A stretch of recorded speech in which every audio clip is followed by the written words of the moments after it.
Hello everyone, welcome to another Ace Tuesday. For this week's video, we'll be somewhat continuing what was started on last week's video. After the Highlander episode, I received a lot of messages asking what were the new additions and diversity variants of the other default Stonehearth biomes.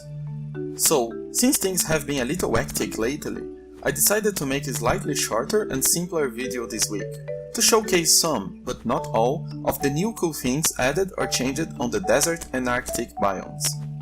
The temperate forest is probably the one with the less changes. That's because our starting point is that it and the Ascendance faction represents the default Stonehearth experience, so all the creatures, items and visual variants, other than some really specific and obvious things like the Rhea's Children Guild, which is clearly made on Rhea's Children style and not Ascendancy style, are temperate forest and ascendancy by default. So our content variety and visual diversity effort is focused on everything but the ascendancy and the temperate forest biome, which will remain more or less what the game already is, while the others will see significant visual changes to reflect their culture and location.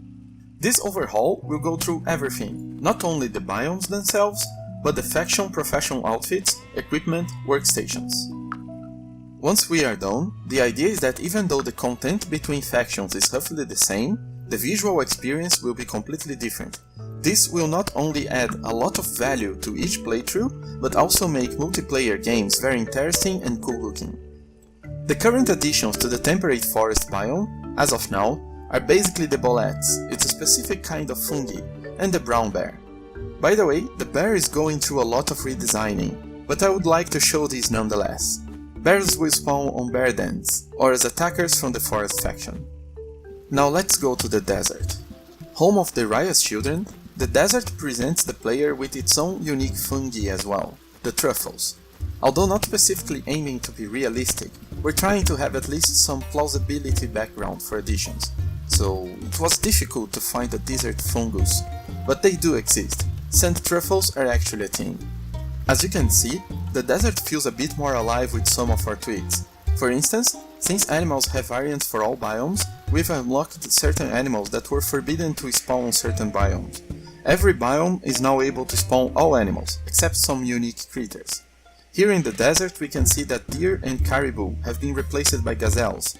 Squirrels have been replaced by their not so distant furless cousins, and even if slightly, animals were all changed to reflect their environment more nicely.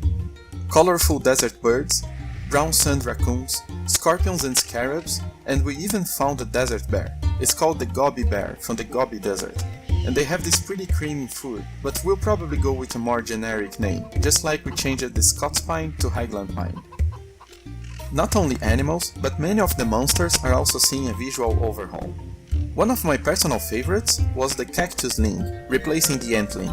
It was probably created by Ali, and can be seen on her modeling guide that Team Radiant kindly shared with us. Although I didn't have the model itself, I did my best to reproduce it from the image alone, and I must admit I am positively surprised with the results. The cactus antling is an adorable new addition to the desert. Other monsters like the stone golems are also changed to reflect the new stone types of each biome, in this case sandstone, and the change might even go further into different creatures, but we'll let you figure out over time. Likewise, the Arctic has seen the same kind of treatment. Its unique stone is the slate, and its unique fungi are the morels. We have shown some of the Arctic animals before, like the snow bunnies and winter foxes.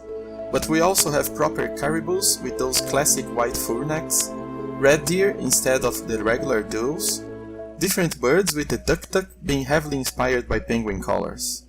Oh, and I was almost forgetting. Other than that, we're also adding wild packs of poyos and sheep. Wild animals behave slightly different than their domesticated counterparts, laying far less eggs and not being harvestable for wool, but they do provide, in very small amounts, some of their usual herding resources, if you are patient enough to wait the longer times for eggs or decide to just slaughter them, which you can.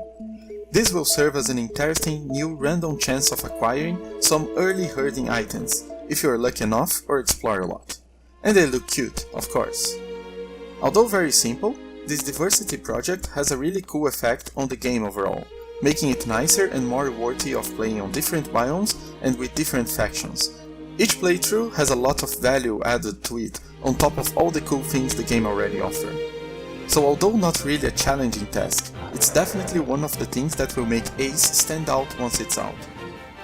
By the way, although the latest Ace build is playable for whoever joins our channel and goes into our GitHub and downloads it, since Ace itself is mostly an open project, we are getting closer to a point where we can start thinking of a broader testing phase, available through Steam Workshop.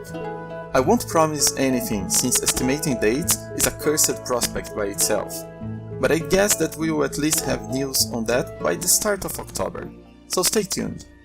That's all for today. Sorry for the slightly shorter video, but we have been doing a lot of under the hood work, and as such there might not be much actual content to show on video yet. Thank you very much for watching, and remember to drop a comment or any questions you might have, and follow us on our channels and our forum thread. Goodbye!